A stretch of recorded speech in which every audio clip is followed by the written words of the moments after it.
Listo. Comenzamos, pues. Buenas tardes a todas y todos, aunque yo sé que la mayoría de las personas que nos están acompañando y de quienes nos están viendo son mujeres.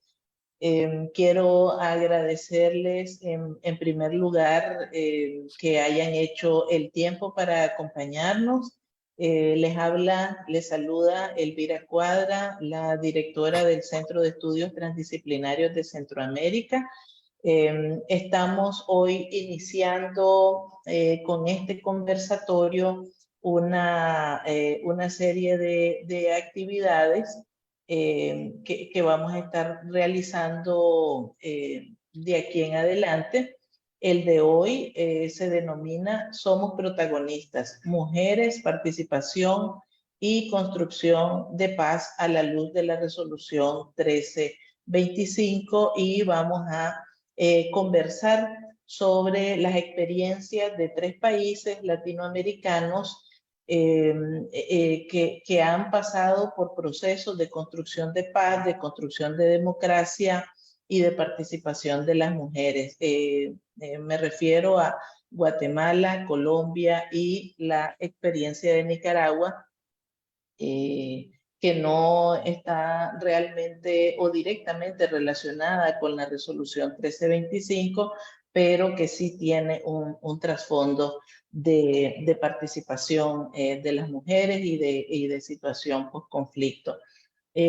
Para este conversatorio nos acompañan Rosa María Huantlan García, quien tiene estudios en Derecho, Género, Defensa y Seguridad Ciudadana. Es docente e investigadora en temas relacionados a cultura de paz y resolución de conflictos.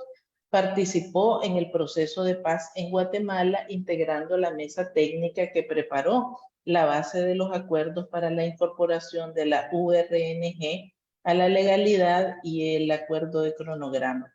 En los últimos años, su trabajo se ha centrado en la promoción integral de los derechos de las mujeres, la prevención de la violencia, especialmente la violencia hacia mujeres y niñas, así como la incorporación del enfoque de género en instituciones del sector seguridad en Guatemala en el marco de la implementación precisamente de la resolución 1325 y otras conexas. Rosa María de Guatemala, bienvenida. También nos acompaña Irlandrey Sandoval Acosta, de Colombia. Es historiadora y máster en sociología, especialista en estudios feministas y de género. Es docente, investigadora y activista defensora de derechos de las mujeres campesinas. Ha trabajado con comunidades campesinas y desarrollo local. También cuenta con experiencia en acompañamiento del proceso de paz, específicamente relacionado con el proceso de reincorporación de mujeres excombatientes, memoria y conflicto social y armado. Es de Cali y actualmente vive en Bogotá, Colombia. Estas son nuestras dos invitadas para el día de hoy para conversar sobre este tema. Solamente decirles que agradecemos a las personas que están acompañando la transmisión por Facebook Live, igual a los medios de comunicación que también están acompañándonos, igual a activistas y defensoras de derechos humanos que nos acompañan también en la sala. Así que bienvenidas y bienvenidos. Yo quisiera ampliar un poco la introducción en relación al caso de Nicaragua, diciendo que en nuestro país realmente la resolución 1325 no ha tenido mucha resonancia, a pesar de que es un instrumento fundamental desde el año 2000 que fue aprobada sobre todo para sociedades en situación de conflicto o en sociedades post-conflicto. En el caso de Nicaragua, pues realmente prácticamente se decidió cerrar el periodo del posconflicto y de la pacificación muy tempranamente a mediados de los años 90 y no se desarrolló ningún plan, ningún programa ni de reinserción de los excombatientes, de los miles de excombatientes que se desmovilizaron en Nicaragua y mucho menos ninguno específico que abriera oportunidades de participación para las mujeres. A pesar de eso, el movimiento de mujeres en Nicaragua es uno de los movimientos más vivos y más antiguos, digamos, y más dinámicos, más beligerantes en toda la sociedad nicaragüense. Tiene una tradición de lucha en relación al tema de los derechos de las mujeres, la lucha por la igualdad de oportunidades y la prevención de la violencia. Y decir que estamos en un contexto en el que, desde nuestro punto de vista, esta resolución 1325 del Consejo de Seguridad de Naciones Unidas adquiere una significación especial porque no estamos en una situación de conflicto abierto donde hay dos bandos enfrentándose con el uso de las armas, pero sí estamos en un contexto en el que hay un altísimo nivel de violencia perpetrada sobre todo por el Estado de manera directa y de manera premeditada, con una política específica de represión dirigida hacia las mujeres. Y pues esto tiene que ver precisamente con la participación activa que las mujeres hemos tenido desde 2018, particularmente cuando se produjo un estallido social en Nicaragua hasta el día de hoy. Yo quería hacer esta introducción como para poner en contexto entonces la importancia del conversatorio, y quisiera entonces pedirle a Rosa María si nos pudiera compartir la experiencia de las mujeres en Guatemala trabajando con la resolución 1325, cuál ha sido su importancia y cuál ha sido el valor que ha tenido para ustedes. Muchísimas gracias, bienvenida Rosa María. Pues muchas gracias primero por invitarme, por tomarme en cuenta. Es un gusto estar acá y también me siento muy contenta de estar con compañeras de Colombia. No las conozco, pero conozco el proceso, he estado en algunas reuniones y una compañera nuestra guatemalteca acaba de estar en Colombia, Brisna. Estuvo en un encuentro precisamente hablando de la resolución 1325 y hace un rato platicamos y me estaba diciendo que estuvo muy bien. Entonces, Brisna trabaja en Impunity Watch y es una de las 3 organizaciones de sociedad civil que le ha dado seguimiento a lo de la 1325 en Guatemala. Es YEPADES, que ha trabajado desde el 2012, Impunity y la Asociación de Mujeres MTM, que han de ser conocidas, o las referencias es que son las compañeras que llevaron el caso de las abuelas de Sepulsarco. Bueno, eso para entrada. Y con el tiempo, ya sé que tengo 15 minutos, te encargo, Elvira, que con toda la confianza me avises cuando falte porque hablo mucho. Bueno, primero, ¿por qué para Guatemala es importante la 1325?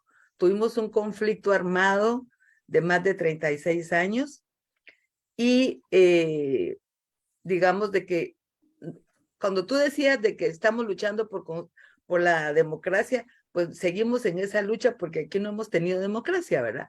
Menos en las actuales circunstancias. Y entonces la lucha de las mujeres es la que nos ha permitido avanzar en la defensa de los derechos. Y precisamente las denuncias y el trabajo que se hicieron, que mujeres guatemaltecas hicieron ante el Consejo de Seguridad, junto con otras mujeres de otros países, fue que hicieron posible la resolución 1325. Entonces, digamos que la problemática de las mujeres como víctimas de violencia en el marco del conflicto es uno de los casos que se tomaron como referencia para el surgimiento de la resolución 1325. Entonces, nuestra historia está enlazada desde ese punto. La resolución fue aprobada en el 2000. En Guatemala se intentó darle seguimiento, pero no fue posible hasta el 2012, que Guatemala tuvo la presidencia pro tempore del Consejo de Seguridad como delegación de la región centroamericana, y entonces desde IEPADE se vio la oportunidad de aprovechar esa coincidencia para impulsar alguna iniciativa a favor de implementar la resolución 1325 en este país. Y entonces, se invitó al Ministerio de Relaciones Exteriores, que dadas las circunstancias de estar presidiendo el Consejo en ese periodo, pues estuvo abierto a iniciar un proceso y se convocó a una mesa con delegación de mujeres de diferentes secretarías y ministerios para integrar la mesa, que se denominó Mesa Interinstitucional de Mujer, Paz y Seguridad. Se llama MINPAS. Entonces, se empieza el proceso de trabajar con la MINPAS como unos 10 delegadas de ministerios y secretarías.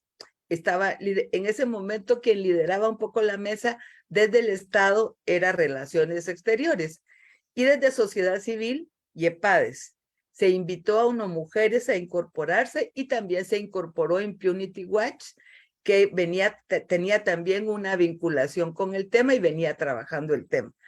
Pasaron del 2012, logramos 5 años hasta que se logró que se aprobara el Plan de Acción Nacional, el PAN, un documento, un instrumento en el cual se recogen la problemática de las mujeres vinculado al tema que abordan las resoluciones 1325, las 10 resoluciones que integran la Agenda Mujer, Paz y Seguridad, y que recogen las necesidades y expectativas de las mujeres guatemaltecas. Fueron 5 años en el que avanzábamos un paso y retrocedíamos 2, porque la voluntad política desde el Estado nunca existió.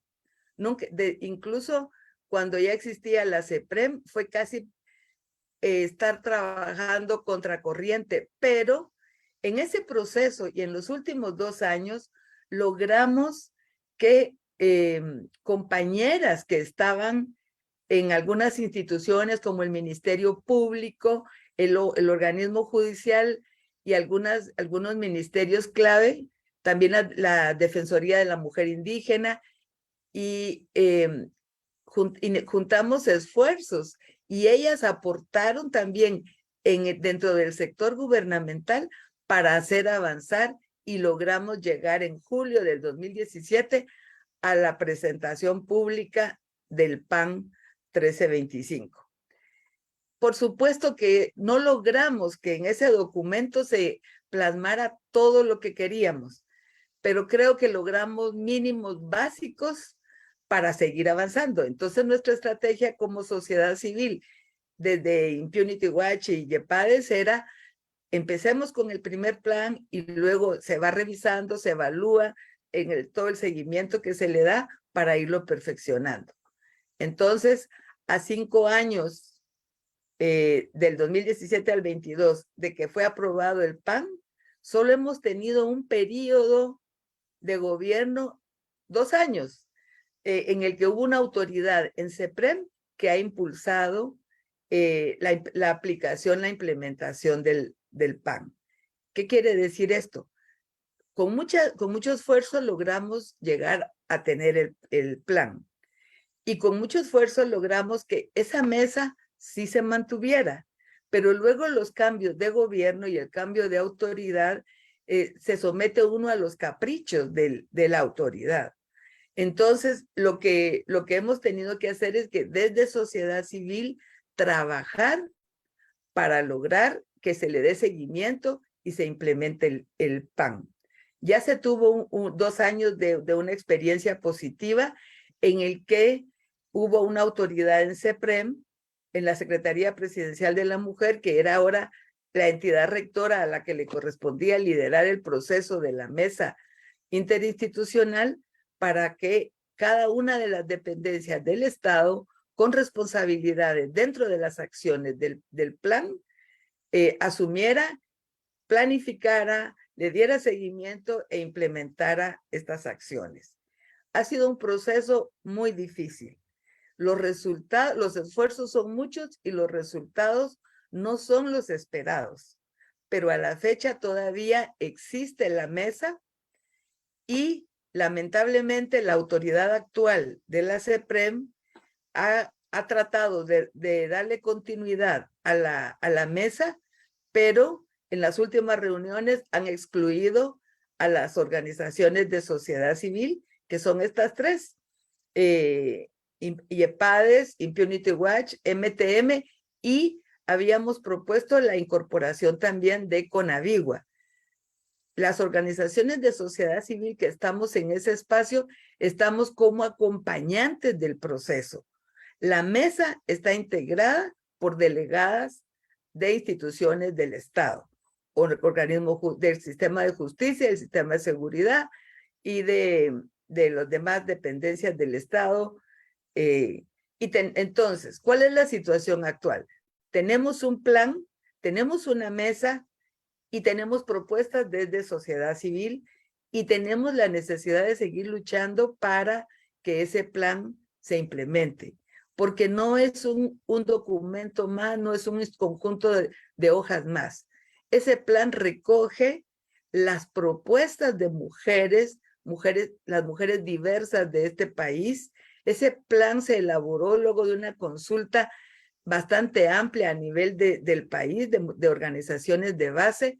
Incorporó también las propuestas de las mujeres indígenas que elaboraron una agenda específica para esto, y actualmente también está la propuesta de las mujeres indígenas obtenidas a través de un proceso liderado por CONAVIGUA, la Coordinadora Nacional de Viudas de Guatemala, quienes han hecho una actualización de sus propuestas y hay un conjunto de elementos que hay que incorporar al plan.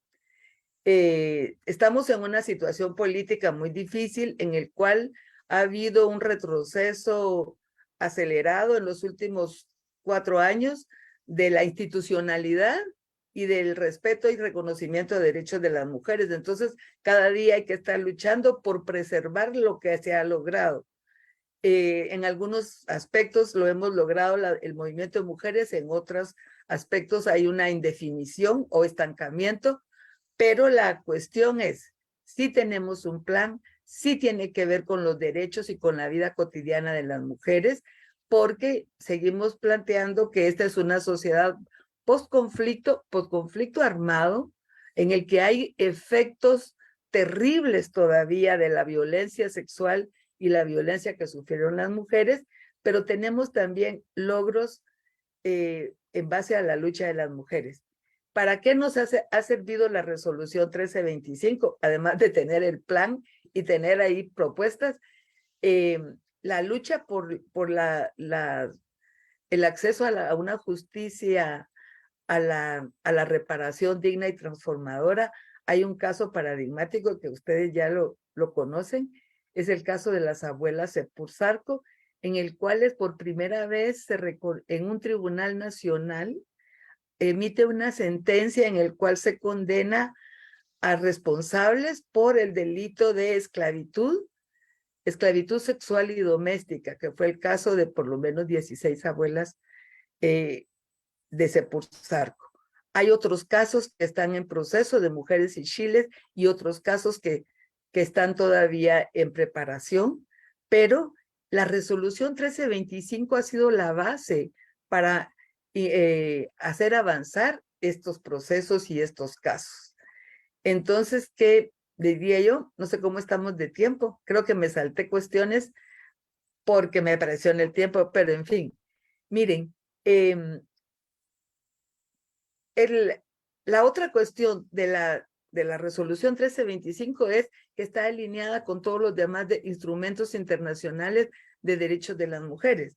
Tenemos la recomendación número 30 del Comité CEDAW, que se refiere a la prevención de conflictos, pero sobre todo es hablar también de Belén do Pará, es hablar de no discriminación, es hablar de igualdad, es hablar de empoderamiento de las mujeres en cualquier situación de nuestros países. Entonces, tiene vigencia en todos los países, tiene un enfoque específico en aquellas sociedades o aquellos países en los cuales ha habido un conflicto armado. Pero el valor fundamental para mí de las 10 resoluciones que integran la agenda Mujer, Paz y Seguridad y que se inicia con la 1325 es en dos sentidos. Uno es que hace visible el efecto que los conflictos causan en las mujeres, un impacto, como le llaman, desproporcionado y criminal. Visibiliza la violencia sexual que se genera, que se produce en el marco de los conflictos, que se potencia, mejor dicho, en el marco de los conflictos como táctica de guerra, y lo declara crimen de guerra. Y eso es importantísimo para todos los conflictos armados que se puedan dar. El reconocimiento de ese hecho y el emitir una serie de resoluciones que exhortan y que, digamos, que obligan a los estados a tomar medidas para parar la violencia sexual contra mujeres y niñas en los conflictos. Y en sociedades post-conflicto, el conjunto de medidas que se desarrollan y se recomiendan a lo largo de todas las resoluciones para la reparación digna y transformadora. Pero al mismo tiempo, no solo como las mujeres víctimas de violencia, sino se llama también, se hacen recomendaciones y se ponen medidas para el empoderamiento de las mujeres en todos los aspectos, económico, político, social y todo, a romper las barreras y las brechas para lograr la igualdad entre hombres y mujeres y a potenciar el protagonismo de las mujeres en la construcción de paz, en la resolución de conflictos. De ahí que sí, todo el movimiento de mujeres constructoras de paz. Y la construcción de la paz es más que la ausencia de la guerra. Es trabajar por el desarrollo pleno y las condiciones de vida para una realización de toda la dignidad de las mujeres y de todas las personas. En ese sentido, no se necesita que la declaración oficial de que seamos sociedad postconflicto o no. Es una sociedad en la que se violentan derechos, en que la violencia cobra vidas, en el que los conflictos han dejado secuelas y prácticas que han reforzado a la violencia estructural y violencia patriarcal que ya existe en estas sociedades. Los conflictos han dejado secuelas con prácticas mucho más criminales hacia las mujeres. En Guatemala, en este momento, este año, se ha incrementado la muerte violenta de mujeres por armas de fuego. Y ese tema, el tema de la muerte de mujeres por arma de fuego, es una de las tareas inmediatas que tenemos para incorporar en el plan y luchar por el plan, junto con otras tareas que ya han establecido las mujeres indígenas en ese proceso al que me hice referencia, que ha liderado CONAVIGUA. Entonces, en conclusión, la resolución 1325, las 9 subsiguientes y lo que llamamos y conocemos como Agenda Mujer, Paz y Seguridad, tiene que ver con la vida diaria de las mujeres. Tiene que ver con todas las formas de violencia que sufrimos y tiene que ver con las obligaciones del Estado de garantizar a las mujeres, a las niñas, en este caso, una vida libre de violencia, una realización humana y digna plena, y una sociedad en la cual todas las personas podamos realizarnos plenamente. La convivencia, las relaciones entre hombres y mujeres y las relaciones de todo tipo. Tiene que ver con nuestra demanda por el protagonismo y el respeto de nuestros derechos y nuestra participación igualitaria en todos los ámbitos. Así que celebramos que el Consejo de Seguridad le haya puesto atención a esta problemática. Celebramos que que la violencia sexual en el marco de los conflictos haya sido calificado como crimen de guerra, porque eso nos ha permitido impulsar acciones concretas en esta sociedad. Pero también aspiramos a una sociedad en la cual las mujeres podamos vivir plenamente sin tener que estar invocando herramientas e instrumentos como estas, porque en ese momento ya no vamos a tener esa amenaza de la violencia a nuestra vida en los conflictos o en todo lo demás. Pero mientras transitemos a ese horizonte al que aspiramos, tenemos esta herramienta de la Agenda Paz, Mujer y Seguridad, y tenemos las resoluciones a nuestra mano. Hay que estudiarlas, hay que leerlas y hay que interpretarlas en el marco de nuestras realidades para poder encontrar la ruta de cómo hacer un mejor uso de ellas. Porque es la lucha de las mujeres la que ha generado estas resoluciones. No son los señores sentados en el consejo los que se inventaron y dijeron, ya es tiempo de que hagamos tal cosa. No, son las mujeres que llevaron sus denuncias ahí. Ese es un legado de la lucha de las mujeres. Y de ahí que lo retomemos y continuemos con ello. Yo no sé si por ahí me quedo. Me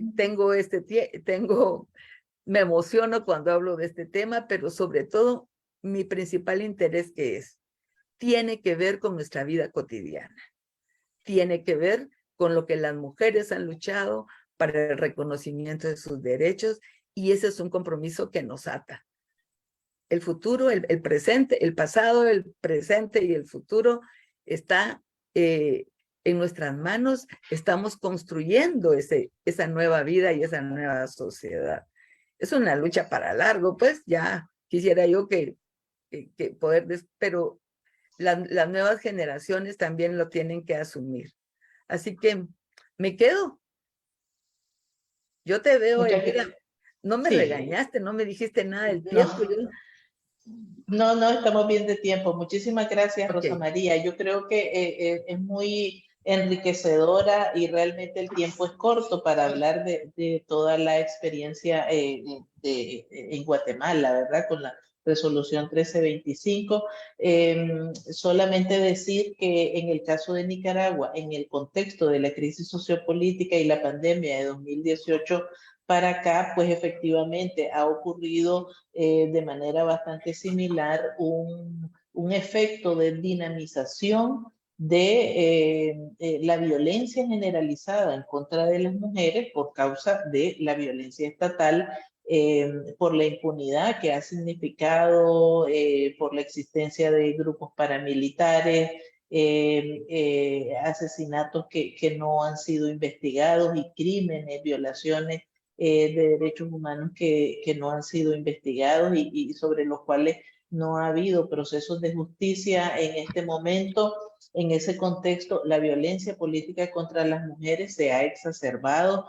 15 mujeres asesinadas en ese contexto de 2018, más de 340 mujeres encarceladas en un periodo de 2 años y actualmente más de 21 mujeres prisioneras políticas enjuiciadas y condenadas por sencillamente oponerse al poder, ¿verdad? Y a la violencia en general.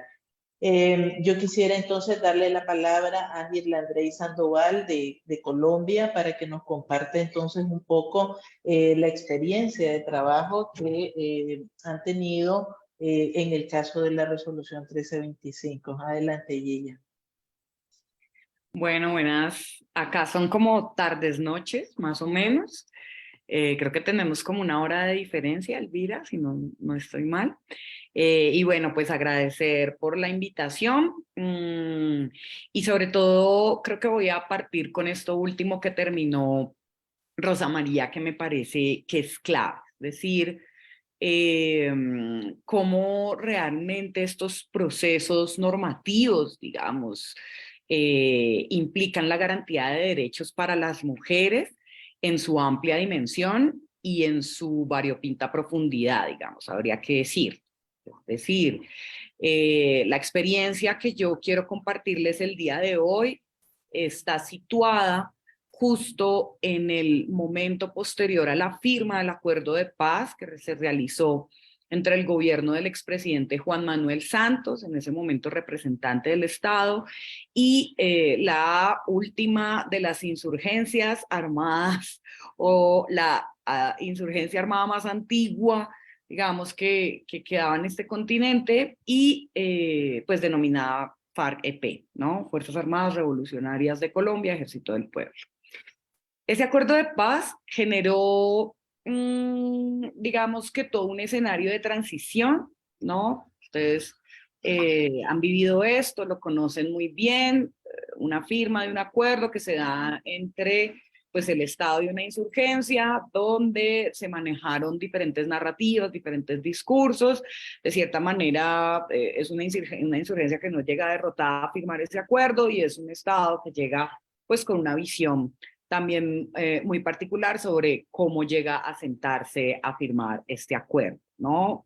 Digamos que ya ha habido varias interpretaciones en el mundo académico sobre lo que significa los múltiples significados de la paz. Yo no me voy a referir propiamente a eso, me voy a referir precisamente a la experiencia de seguimiento a la resolución que se hizo aquí en Colombia, especialmente en el marco del proceso de reincorporación. No quiero dejar por fuera, digamos, la visibilización que hay que otorgar y el lugar también de reconocimiento a la mesa de seguimiento que existe aquí en Colombia, que está integrada en su mayoría por organizaciones y ONGs feministas que están produciendo constantemente informes a el Consejo de Seguridad y que están en algunos casos con silla, en algunos casos con voz, en algunos casos con otros puentes tejidos, también con organizaciones de otros países y con el sistema, por supuesto, de Naciones Unidas para poder visibilizar las situaciones y las comprensiones, digamos, que hace la multiplicidad del movimiento aquí en Colombia respecto al seguimiento de la resolución. Me encanta que Rosa María, digamos, haya iniciado, porque creo que da muchas luces sobre la comprensión de la resolución, de su efecto, de su marco normativo, pero también de lo que esto implica en la materialidad de la vida de las mujeres y yo me atrevería a decir de los pueblos en general o de la nación en general. ¿Sí? Yo creo que esta experiencia que nosotras tuvimos acá, que le compartía el informe a Elvira hace un momento para que pudieran compartirlos con ustedes, para que tuvieran acceso a ese informe. Es un informe que realizamos en el año 2019 con LINPAL, que es la Liga Internacional de Mujeres por la Paz y la Libertad en Colombia, y en ese momento yo pertenecía a un grupo de investigación que acompañaba a las mujeres excombatientes en las instancias que creó el acuerdo de paz para, por un lado, el seguimiento a la implementación, seguimiento, verificación y bueno, como creación de todas las instancias de la arquitectura institucional y de la generación de políticas públicas en algo que se denominó la CECIVI, la Comisión de Seguimiento, Impulso y Verificación a la Implementación del Acuerdo de Paz. Y por otro lado, atendíamos, digamos que dos escalas de la reincorporación a partir del Consejo Nacional de Reincorporación, la reincorporación, digamos, más normativa, del trámite en el Congreso, de la aprobación de ciertas leyes, de la creación de políticas, y por otro lado, una reincorporación territorial que son dos aspectos fundamentales en este informe que realizamos con LINPAL en el 2019 en ese momento. Este informe, solo para tener la referencia, le titulamos Lucha por una reincorporación con dignidad para las mujeres, informe de seguimiento a la resolución 1325, con recomendaciones para procesos de reincorporación. Entonces, en ese lugar me sitúo y por eso tomo las palabras con las que termina Rosa María, porque nosotras también nos movimos mucho tiempo y el informe, digamos, trató o da cuenta de estas dos escalas. ¿sí? Por un lado, la política nacional de reincorporación en el marco seguramente del reconocimiento de lo que orienta la resolución 1325, del reconocimiento de las afectaciones diferenciadas en el marco del conflicto armado para la totalidad de las mujeres, y también, digamos, las preguntas por el orden de lo cotidiano, que no es menor y no es solo personal, digamos, ¿no? No se trata de cuestiones individualizadas, se trata de ver el conjunto de las mujeres del proceso, en proceso de reincorporación, que esto quiero que quede allí muy claro porque es un elemento clave para comprender precisamente esa dimensión o eso que nos permite, digamos, conectar esto de lo que vengo hablando, ¿no?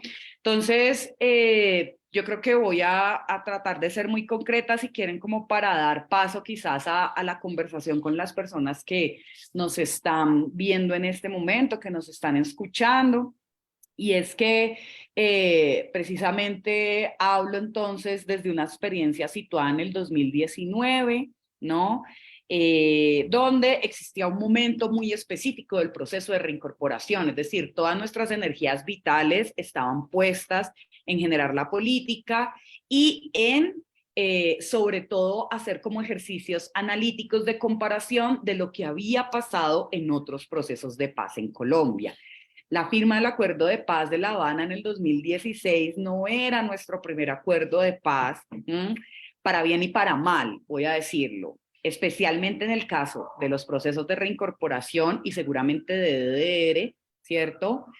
No era la primera experiencia y entonces ya teníamos ahí unas pistas que nos iban diciendo, ojo con las mujeres, ojo con el reconocimiento de la diferencia de las afectaciones, y ojo con la garantía de derechos para este sujeto político en particular. A esto yo le quiero agregar, para que ustedes tengan un mínimo, va a ser muy pequeño porque no voy a hablar de la historia de Colombia, aunque me encantaría porque soy historiadora, pero digamos que la paz y la transición en ese momento y la transición democrática que estamos teniendo hoy en día, digamos, hay que comprenderlas también en una tradición, como mencionaba ahorita Elvira, acerca de lo que ocurre en Nicaragua y de algunas de las situaciones que menciona Rosa María, y es el marco de la violencia que viene del Estado y de quienes ocupan el Estado en ese momento. Es decir, para decirlo en palabras muy silvestres, las mujeres que llegan a las FARC, que ingresan a la guerrilla, llegan con una multiplicidad de eventos, pero también con una situación en particular, y es esta, la de la persecución, ¿sí? Muchas vienen huyendo del genocidio que provocó el Estado contra la Unión Patriótica en los años 80, pero otras también vienen huyendo de la desigualdad y la pobreza que hay en los territorios periféricos y en los territorios antiguamente llamados zonas rojas, que eran de alta influencia de las FARC, ¿sí? Entonces estas mujeres llegan en ese contexto, atraviesan su vida, que estamos hablando de 3 generaciones, como las caracteriza Victoria Sandino, mujer excombatiente y que fue senadora de la República, gracias al acuerdo y al eje de participación política que se manejó en el punto 2 del Acuerdo de La Habana. Y ella dice, bueno, hay unas mujeres que llegan en los 80s, otras que llegan en los 90s, otras que llegan en los 2000, entonces son mujeres que pasan entre 15, 20, 30 y más años al interior de la insurgencia, y cuando salen, resulta que pues se encuentran en ese momento con un contexto de vulnerabilidad de derechos también. Con esto, ¿qué es lo que quiero decir? Y lo voy a decir así claramente, de pronto no son quizás los mejores términos para una discusión a veces muy académica como nos interesa, pero de lo que estoy hablando es de la hegemonía de la derecha en Colombia. Es decir, nosotros quizás, a diferencia del proceso de Nicaragua, quizás de otras situaciones, no es como la instauración de un orden, de una gobernabilidad alternativa, llamémosla post-neoliberal o como quieran, ¿sí? Sino que venimos de una hegemonía de derecha criminal y de una hegemonía de derecha atornillada en el Estado, que genera una cantidad de políticas y unos contextos de muerte. Podríamos decir, no sé qué tanto de violencia lenta, pero sí, digamos, de unos patrones que se encuentran hoy gracias a la Jurisdicción Especial para la Paz, de la Comisión de la Verdad, de la Unidad de Búsqueda de Personas Dadas por Desaparecidas en el marco del conflicto, de persecución, de asesinato, de desaparición, ¿no? Y que estas mujeres entonces encuentran en la insurgencia un refugio y cuando se firma el acuerdo de paz salen a un contexto donde pareciera que nada cambia. Y donde la urgencia, digamos, de esa visión que propone la resolución 1325 y, por ejemplo, varios marcos normativos nacionales internos, como el Auto 092 y unos procesos que, como decía Rosa María, han sido ganados, disputados y ganados por los movimientos de mujeres y de feministas que trabajan por la construcción de la paz en Colombia, pues nos dieron todos los elementos para crear algo que en su momento se llamó la estrategia de reincorporación integral con enfoque de género para las mujeres excombatientes de las FARC. Entonces, un poco la resolución, claro, la resolución nos permite ver cosas que seguramente sin ese entendimiento no lo hubiéramos visto, las afectaciones diferenciadas en el marco del conflicto, pero también unas afectaciones diferenciadas que se dan, que como decía María Rosa, como el conflicto no es solo, digamos, la paz no es solo la ausencia de la guerra, sino que diríamos ya hoy, pasado el tiempito desde el 2019, es la ausencia del abandono estatal, la ausencia de las políticas en salud, en educación, la posibilidad de la representación política y de la paridad plena, digamos, por decirlo en esos términos, y voy a decirlo también en unos términos muy silvestres, porque cuando yo terminaba de trabajar en la CECIBI y en el CNR, en estos organismos pues que dinamizaban la implementación del acuerdo de paz, tuve la posibilidad de trabajar con una corporación jurídica que acompañó el proceso de reincorporación de mujeres que fueron prisioneras de guerra o prisioneras políticas. Aquí hay unas distinciones bien interesantes, yo no voy a profundizar en eso, lo que quiero que quede visible y que nos sirva para la discusión es que la reincorporación con estas mujeres se complejizó. ¿Sí?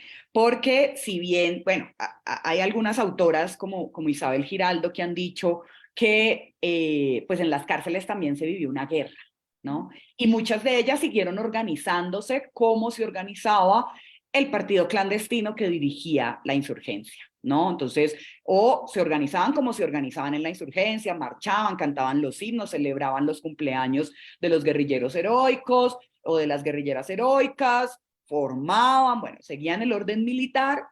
Sin embargo, allí ellas también vivieron una serie de situaciones que cuando salen por la amnistía que genera el acuerdo de paz y algunas que salen justo que les coordina pues como el vencimiento de términos de sus procesos, se encuentran con situaciones muy similares a las mujeres que venían del monte, ¿no? Entonces aquí, pero que quizás, por ejemplo, en términos de salud, en términos de reunificación familiar y en términos, digamos, por ejemplo, de acceso al trabajo digno y decente, se vieron comprometidas de manera diferenciada. Y entonces ahí empezamos a complejizar, porque esto que decía Rosa María de la vida cotidiana, pues es un espectro pluridiverso, por usar la palabra del profesor Arturo Escobar. Sí, es decir, no solo para la imaginación del futuro esperanzador, sino para poder comprender el contexto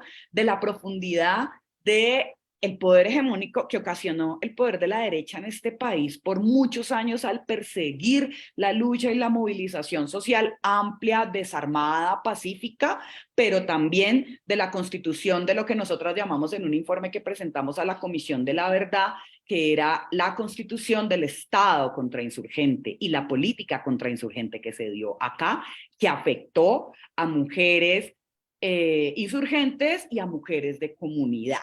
Y aquí creo que esto también nos marca pues un derrotero muy, muy importante porque cuando se nos envía pues las preguntas para poder conversar el día de hoy, un poco había una pregunta como, ¿cuál es la experiencia de las mujeres en Colombia con esta resolución y atendiendo al llamado de la vida cotidiana que hace Rosa María? Pues a mí me parece clave poder comprender esta diversidad. Es decir, el sujeto femenino no es único, ya lo sabemos, hay diferencias por pertenencia étnica, hay diferencias por condiciones socioeconómicas, pero además acá tenemos una cuestión allí que yo creo que da para largo debate, que es la distinción de la pertenencia ideológica, política y militante. Creo que aquí, digamos, es muy importante porque creo que la resolución está dirigida a sociedad civil en general, tiene algunos aspectos del tema de desmovilización, pero por ejemplo acá nosotros hicimos un enunciado distinto respecto a la reincorporación. Es decir, acá las mujeres excombatientes no se autodenominaban como ni desmovilizadas ni reinsertadas, porque en la narrativa de los diferentes procesos de paz que se habían hecho aquí en Colombia, incluso con el paramilitarismo como una fuerza beligerante entendida distinta al Estado, aunque ustedes saben que eso no funciona así, pues esto no definía realmente ni el sujeto político colectivo de las mujeres insurgentes, fueran estas salidas del monte o salidas de la cárcel, ni tampoco era el sentimiento y la posibilidad política de futuro que ellas querían encarnar. Entonces, por eso, ni desmovilizadas ni reinsertadas, sino población en proceso de reincorporación, de hecho, una sociedad en la que ellas estaban, fueron expulsadas y volvieron ahí. ¿Sí? Entonces, en ese sentido, yo creo que este informe, desde la visión de la resolución, claro, nos permitió pasar incluso, yo en ese momento estaba terminando unos estudios, hice una especialización en estudios feministas y publiqué un ensayo sobre las emociones de las mujeres de FARC en proceso de reincorporación y encontrábamos que la dejación de armas para ella significó una cosa supremamente fuerte, es decir, para ellas el arma era la seguridad. Sin embargo, estaban supremamente convencidas de hacer ese tránsito como apuesta de paz en el marco del ideal de la justicia social.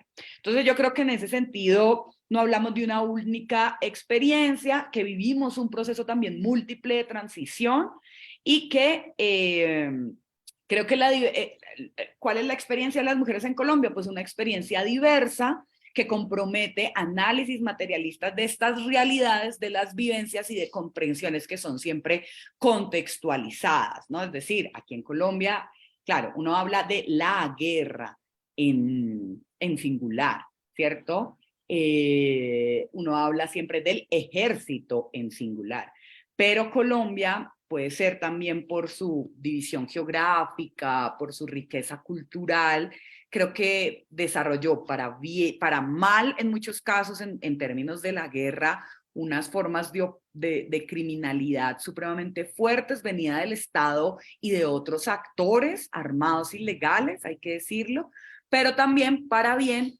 pues generó, digamos, una interpretación de este sujeto femenino distinto, es decir, y lo veíamos a la luz de la resolución, es decir, seguramente no es la misma paz la que quieren las mujeres que son más caribeñas a las mujeres indígenas de la zona andino-amazónica, ¿cierto? O la paz que desean, por ejemplo, con una visión de la territorialidad puesta sobre los cuerpos de agua, las mujeres de la costa pacífica. Entonces, creo que nosotras intentamos hacer un ejercicio en este informe de poder comprender lo más situado posible y contextualizado la comprensión de estas mujeres de qué era para ellas entonces el proceso de reincorporación con dignidad y el proceso de una construcción de paz amplia y profunda, como quizás lo mencionó Rosa María hace un momento. Quizás para ir aquí cerrando y para darle más espacio entonces al diálogo, creo que pues una de las grandes dificultades que vivimos en su momento fue precisamente los vacíos que existían sobre qué hacer en la cotidianidad, muchas veces con el proceso de reincorporación frente a algo que llamamos en un informe también que publicamos con Focus, con una agencia de cooperación acá en Colombia, y era o sea, por un lado iba el proceso de reincorporación, pero resulta que también se estaban reincorporando órdenes y roles de género que las mujeres insurgentes habían abandonado durante su vida guerrillera. Y eso fue, digamos, de cierta manera un poco complejo de manejar, porque esa reincorporación entonces hubo también reincorporación de un orden de género desigual, donde el uso de las armas volvió a ponerse en el centro, no por parte de ellas, sino de personas que las agredieron, tanto de personas cercanas como de actores armados que se reactivaron en ciertos territorios. Entonces aquí, por ejemplo, yo pensaba ahorita cuando Rosa María decía estos asesinatos de mujeres por armas de fuego, mujeres civiles, son cosas a las que ellas también se tuvieron que ver enfrentadas y no en el marco ya de algo que se supone que ya estaban preavisadas que era la guerra, es decir, yo me metí a la insurgencia, me daban una arma corta los primeros años, una arma larga después, pero yo ya sabía que estaba allí para eso. Pero resulta que hay un proceso de paz, que se reconoce su condición, que se supone que hay una construcción de una realidad distinta y las armas vuelven a estar en su vida de esta manera. Entonces, claro, desde la posibilidad desde el llamado al desarme, por ejemplo, que hace la resolución y de estas armas pequeñas que se cargan en unidades domésticas y que en este país lo digo con mucha tristeza, compañeras, está supremamente democratizado, es decir, aquí no solo tienen armas los policías, y eso que acá no somos Estados Unidos, pues, donde se permite el porte de armas, pero acá hay muchos hombres en armas, muchos hombres en armas.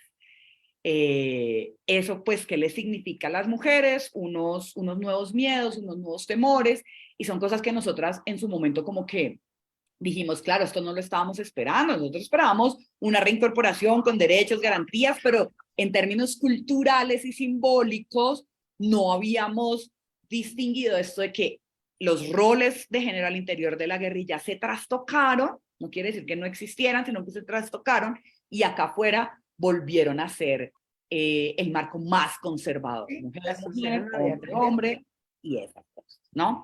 Otra cuestión que creo que fue supremamente mortal, que en este informe lo identificamos y tratábamos de ajustar con las exigencias que hace la resolución 1325, fue una llamada ralentización de la aplicación de las políticas de reincorporación a nivel estatal.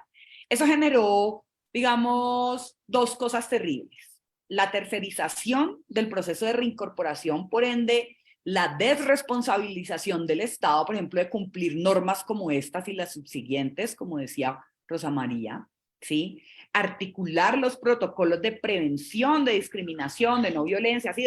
Desde la CEDAW hasta Belén do Pará, hasta nuestras propias leyes internas, ¿sí? La ley contra violencia, la ley de no feminicidio, la ley de no ataques de ácido, leyes laborales, leyes de tenencia de la tierra, eso trastocó un montón de cosas, y bueno, ya me queda poco tiempo. Y por otro lado, digamos que la atención a las demandas, pues también se tercerizó, es decir, aquí en Colombia no tengo las cifras actuales, ¿sí?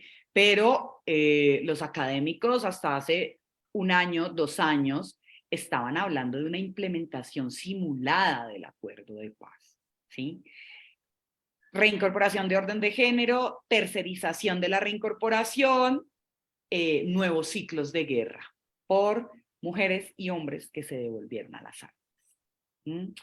No lo estoy justificando, estoy haciendo la descripción de un fenómeno, y es precisamente justo yo ahorita pensaba, como todas las advertencias que dice la 1325 de las posibilidades de retornar a un conflicto, pues acá se dieron todas.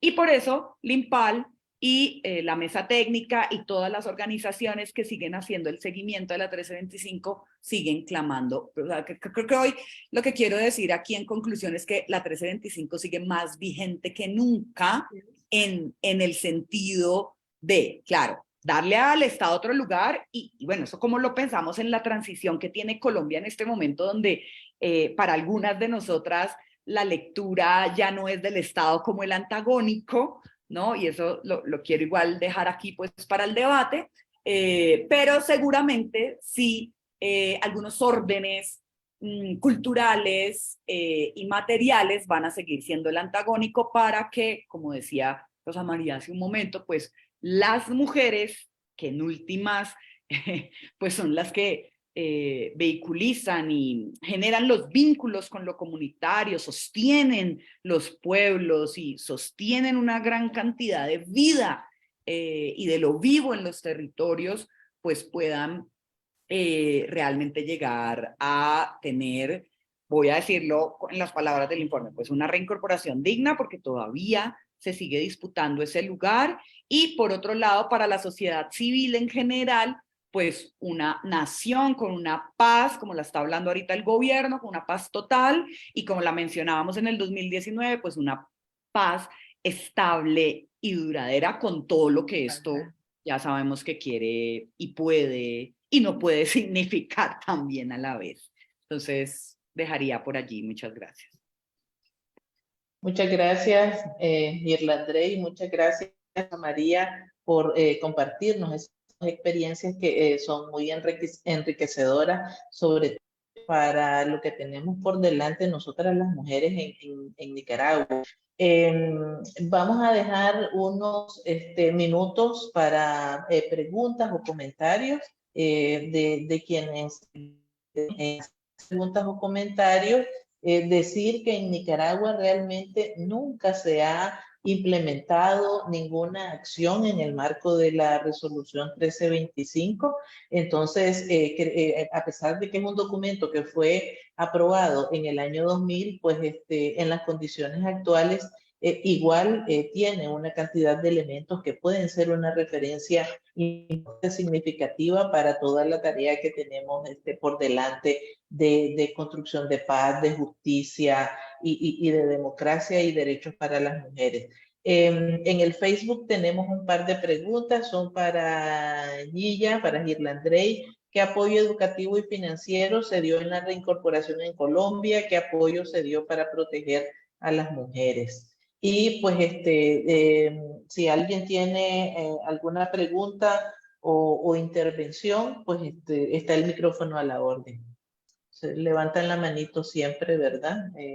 Como es usual aquí. ¿Respondo, Elvi, o más ratico? Pues si quieres vas respondiendo mientras se animan a preguntar o a comentar. Bueno, yo creo que en ese momento en particular, lo que resaltó sobre todo fue la preocupación, eso hay que reconocerlo, digamos, del sistema, en principio de la misión de ONU, que estuvo aquí acompañando pues todo el proceso, desde la dejación de armas hasta pues la garantía para las mujeres excombatientes de su proceso de reincorporación, y también algo que olvidé mencionar ahorita, y es que nosotras desde varias instancias y desde, porque bueno, ocurrió algo bastante particular con el gobierno en ese momento, y es que el gobierno de Juan Manuel Santos empezó a centralizar en algo que se llamó el Fondo de Paz todos los recursos de la cooperación. En algún momento nosotros tuvimos cooperación directa, pero en otro momento no. Y en ese momento lo que sucedió es que varias agencias de ONU, así como varias embajadas y agencias de cooperación independientes al sistema, generaron proyectos.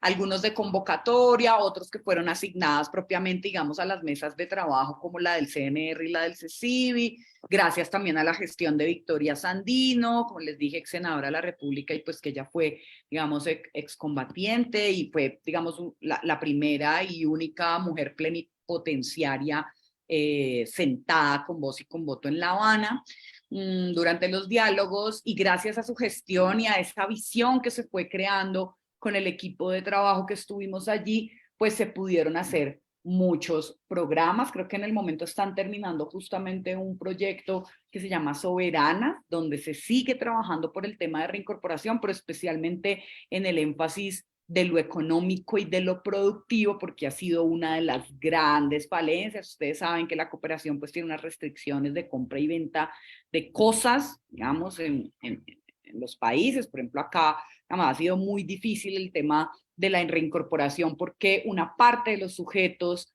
de la reincorporación, hombres y mujeres, quisieron volver a trabajar la tierra, pues porque muchos de ellos y ellas fueron de extracción campesina. No lo han podido hacer porque no se ha podido viabilizar una política integral de acceso a la tierra con todo lo que esto implica. Ahorita el gobierno pues ha hablado de una reforma integral, esperamos pues que eso pueda salir muy bien. Entonces en esa época lo que hubo fueron muchos proyectos de cooperación, por eso es la tesis un poco de la tercerización, es decir, no fue el Estado directamente con política pública, con financiación estatal como debería ser, ¿cierto? Como debió haber sido, porque fue un acuerdo de paz pues firmado con el Estado colombiano, ¿no? Entonces, y se debían comprometer bastantes rubros, ¿no? En su momento, algo que se generó que fue el marco de implementación fue duramente criticado precisamente por los bajos o los pocos fondos que destinó para la implementación de cada uno de esos puntos y por ejemplo en el punto 3, que era donde estaba firmada el proceso de reincorporación colectiva, integral y de acuerdo a los intereses de hombres y mujeres de FARC, pues no se dio así. Entonces, la mayoría de los programas fueron de cooperación y hay que decirlo también, se vincularon las universidades. Muchas universidades empezaron a generar cupos diferenciados para esto, hay una población seguramente no mayoritaria, pero sí importante, de excombatientes mujeres que pudieron terminar sus ciclos de educación y entrar, por ejemplo, a las universidades. Entonces creo que hay que, eso, comprenderlo de allí, seguramente no menospreciando, pero sí analizando a profundidad pues lo que esto significa en aras de, por ejemplo, de los compromisos a los que obliga la resolución y que tiene que cumplir el Estado colombiano y que claramente quedaron pues rezagados, ¿no? Muy bien, gracias. Tengo en el orden de la palabra a Argentina y Rosa María, que también quiere agregar algo. Argentina. Sí, buenas tardes, saludos y felicitaciones por esta buena iniciativa. Mi pregunta es para Guirlandre. Ella decía que las mujeres pues no estaban como preparadas, por así decirlo, ¿verdad? Para dejar las armas. Entonces yo me pregunto si este proceso de paz las puso en desventaja y en mayor riesgo, ¿verdad? Por las condiciones, por esto mismo que ella acaba de mencionar, de que no hay una política integral de reincorporación, pero también me gustaría saber cómo las vio o las aceptó la sociedad en general, si ha sido fácil para ella sentirse parte otra vez de la sociedad. ¿Cómo ha sido eso? Gracias, Argentina. Rosa María creo que no es... Ah, ya está. Rosa María. Rosa María, adelante. Sí está, bueno, miren, yo quiero agregar algo muy similar a lo que ha planteado Girlandri de la situación de las mujeres en su reincorporación y lo que se dio en Guatemala. Exactamente, hubo mucha cooperación, pero el objetivo era la desmovilización y el desarme, y hubo proyectos. Y lo que yo digo que también se dio un proceso de el movimiento popular se inundó de proyectos y se empezaron a convertir en ONGs y todo lo que significaba la lucha, toda esa movilización por las demandas y las reivindicaciones fueron, digamos que apoyadas, pero ahogadas con los proyectos. Entonces, a estas alturas, hay un movimiento popular débil que pareciera que ya no puede funcionar si no tiene un proyecto. Hay una, y a la firma de los acuerdos y la desmovilización y el desarme, las mujeres se reincorporan a una sociedad que no ha cambiado, sino que se siguen las mismas lacras y las mismas problemáticas con que ellas cuando se fueron a la guerrilla.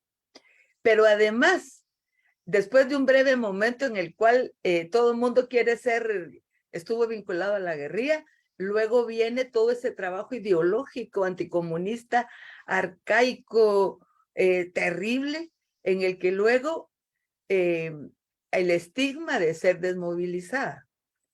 Entonces, ¿cómo te desmovilizas? Individualmente y casi te clandestinizas y apareces civil. ¿Y qué hiciste estos 20 años? Pues me fui a estudiar o qué sé yo, y para seguir tu vida, digamos, normal, o se organizaron en cooperativas y en comunidades de desmovilizados que fueron hostilizadas y hostilizados en varias regiones. Yo estuve en un momento identificando los terrenos donde se iban a concentrar los campamentos, iba a ser la concentración en campamentos para la desmovilización previo a la firma de la paz, y hubo comunidades donde tuvimos que salir porque los paramilitares, los patrulleros de esa zona, asusados por el mismo ejército y el Estado, no querían que ahí se hablara de comunidades desmovilizados. Actualmente sobreviven algunas comunidades o colectividades de desmovilizados que han logrado su sostenibilidad, pero ha sido por su propio esfuerzo. El Estado no ha invertido un centavo en su incorporación a una vida, digamos, de generación de ingresos para su subsistencia. Lo que se logró inicialmente fue el apoyo de la cooperación internacional, pero eso fue disminuyendo, y los programas de educación, de vivienda, de salud y de otros que se establecieron al inicio fueron desapareciendo conforme desapareció la cooperación. Entonces, ay, perdón, se cayó la compu. Bueno, el asunto es que, por un lado, el Estado no tenía el compromiso que esperamos que en otros procesos sí, pero en este caso en Guatemala, el Estado firmó la paz, pero para que se desmovilizara y desarmara la guerrilla, no para propiciar ni iniciar una nueva etapa en el que el país avanzara a resolver los conflictos de otra manera y poder avanzar en condiciones de vida para toda la población, en primer lugar.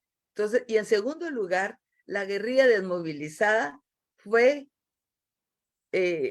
algo le pasó y no generó la fuerza política que exigiera el Estado el cumplimiento de los acuerdos. Entonces, las medidas neoliberales y todo lo que sucedió, digamos que lo positivo y bueno que se logró en los acuerdos de paz durante la negociación, se logró que existieran durante un corto periodo y a 20 y pico años de la firma de la paz, aquí en Guatemala, la institucionalidad generada por los acuerdos se ha desmantelado. Y precisamente por lo que decía la compañera de Colombia, porque aquí hay una derecha depredadora, criminal, con una mentalidad feudal todavía, que no puede ver más allá que sus intereses, ¿verdad? Entonces, la lección de nuestro proceso de paz, que es acuerdos buenos, digamos que muy enriquecedores, participación de sociedad civil a través de un mecanismo que se llamó Asamblea de Sociedad Civil, donde hubo un sector de mujeres importantísimo que influyó para el contenido de medidas a favor de las mujeres, pero un fracaso en la implementación de los acuerdos porque no ha habido la fuerza política que exija el cumplimiento de esos acuerdos. Ahí estamos. Bueno, muchas gracias. Está la pregunta de Argentina, pero está también pidiendo la palabra a Lirio, entonces le daríamos chance y luego haríamos un espacio de comentarios y respuestas, tanto de Girlandrey como Rosa María, en el caso de que quisiera agregar algo más. Adelante, Alirio. Muy buenas tardes. Yo soy Alirio Barón, periodista y secretario general adjunto del Sindicato Nacional de Periodistas. Hoy los he venido escuchando atentamente y hay dos preguntas. Una para mi paisana colombiana, que yo soy de origen colombiano también, exiliado en este país desde el año 2000. Y se habla, por ejemplo, en el caso del expresidente Santos, que había llegado a la paz en Colombia cuando hubo acuerdos con las FARC. Y yo he podido percibir que las FARC en la actualidad pues tienen brazo armado y brazo político. ¿Y qué pasó entonces con el EPL, el ELN, que han sido otros grupos armados? Entonces me llego a pensar de que no existe la paz que se daba a conocer a nivel internacional, y me deja muchos cuestionamientos el Premio Nobel de Paz del expresidente Santos. La otra pregunta, hoy el presidente Rodrigo Chávez hablaba sobre buscar la manera de, de evitar el ingreso de todas las personas que quieren refugiarse en este país. Yo automáticamente pensé en las mujeres que son víctimas del conflicto de Venezuela, de Colombia, en fin, ¿qué va a pasar con ellas? Porque el presidente Chávez dice que son migrantes económicos.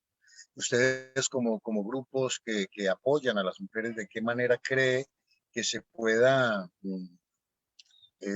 explicarle al gobierno de Costa Rica frente a esos hechos? Porque no todos vienen con problemas, a solucionar problemas económicos. También hay personas que llegan a este país, como en el caso de algunas periodistas que conozco en este momento y que estuvimos hablando en la Corte Interamericana de Defensa y con la parte jurídica de la Universidad de La Paz, que está apoyando a periodistas en Latinoamérica, porque ya el presidente está buscando la forma, y él ha sido muy enfático en que ha solicitado a la Cancillería que envíe un documento a las Naciones Unidas para advertir que no se permitirán más refugiados. Esa es mi pregunta, y muchísimas gracias.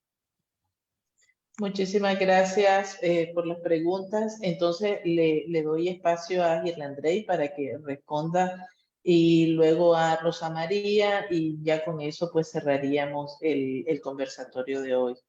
Adelante.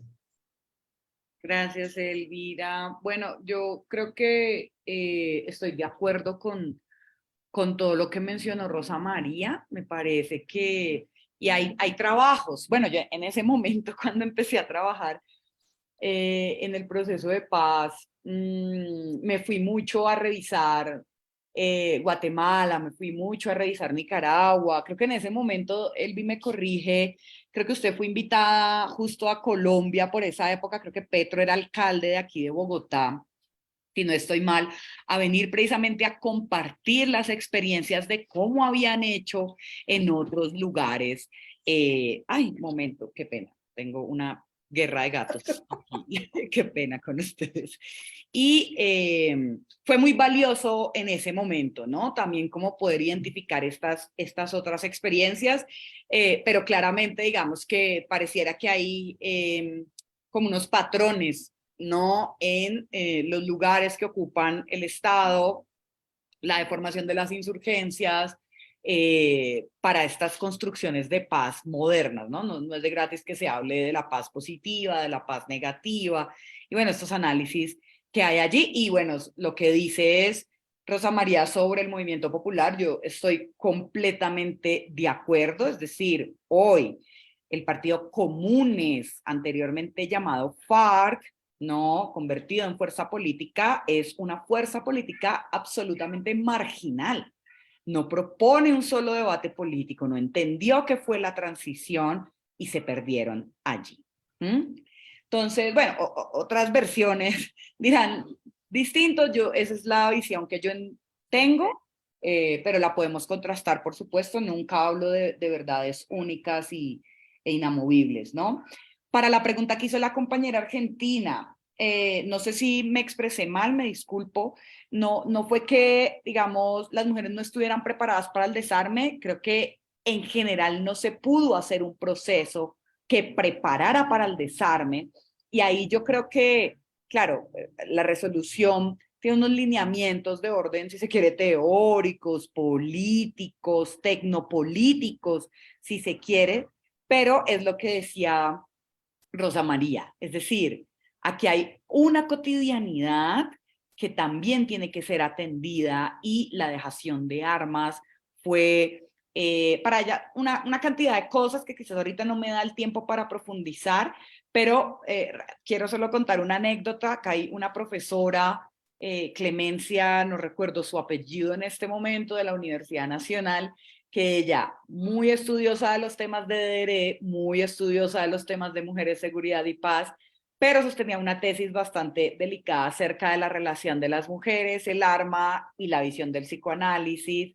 Y yo creo que de cierta manera, y para responder esta parte de cómo la recibió la sociedad, pues eso fue una multiplicidad de entendimientos, ¿sí? Es decir, en la zona rural ha sido muy peligroso en algunas regiones de influencia mayoritaria del paramilitarismo, por ejemplo, en otras zonas donde ellos eran mucho más, digamos, recibidos, por decirlo de alguna manera, por la población, no les ha ido tan mal, ¿sí? En la zona urbana ha dependido, digamos, de las redes familiares, ¿sí? Y eso, de redes familiares que existían antes del ingreso a la insurgencia.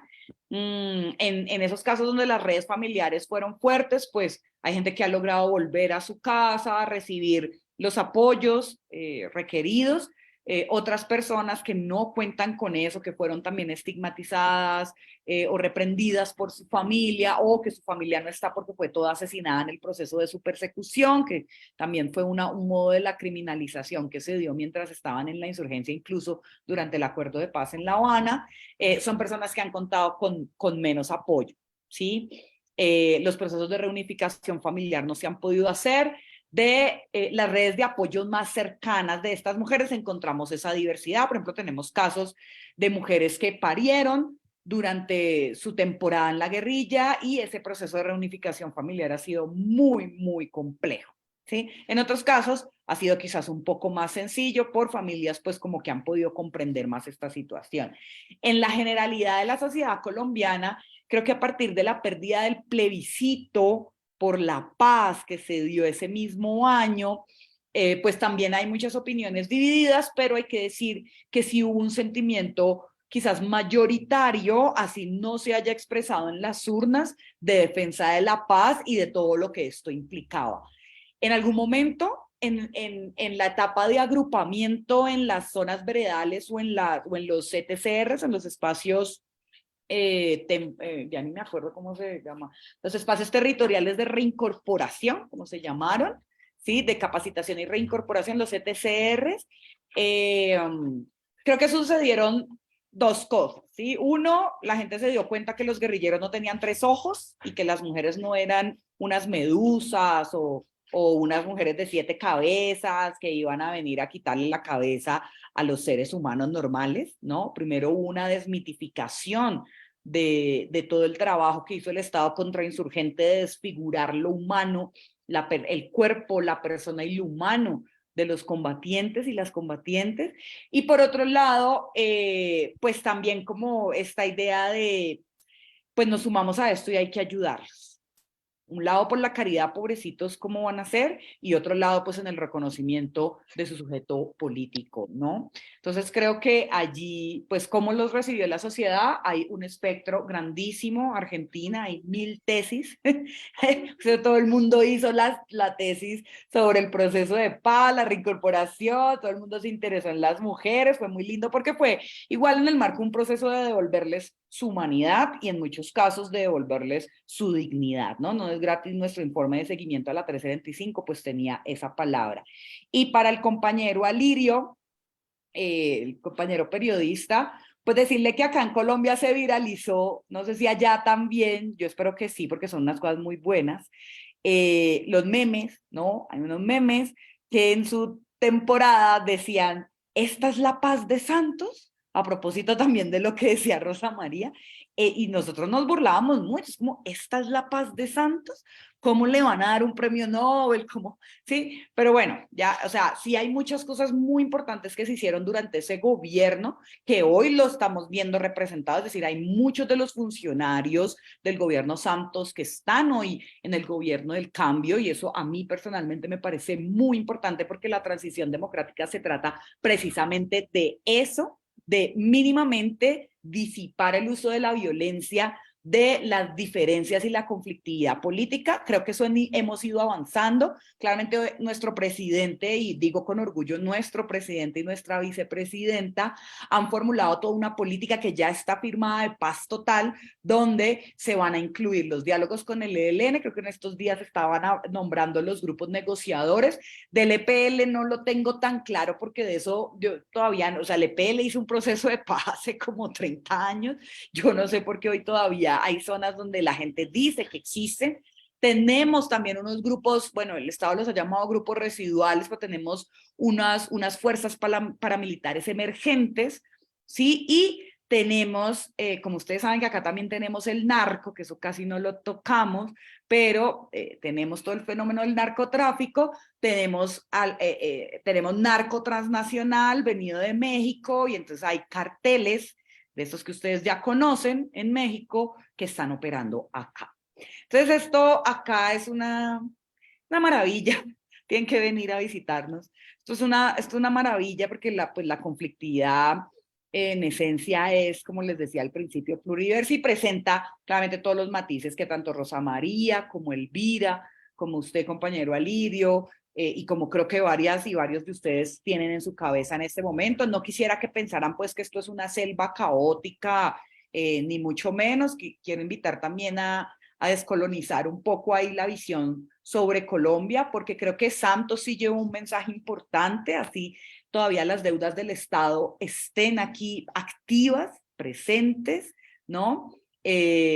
Porque yo sí creo que el acuerdo de paz, incluso lo que pasó en el plebiscito, nos tiene hoy en una transición democrática que auguramos pues pueda discurrirse de la mejor manera posible, ¿no? Y que esto que decía, digamos, Rosa María, la paz no es solo la ausencia de los fusiles, del conflicto, de la guerra, tiene que ver con el desarme, pasa por el reconocimiento de las afectaciones específicas de las mujeres, pasa porque nosotras tengamos un protagonismo, como tú lo decías, ¿sí?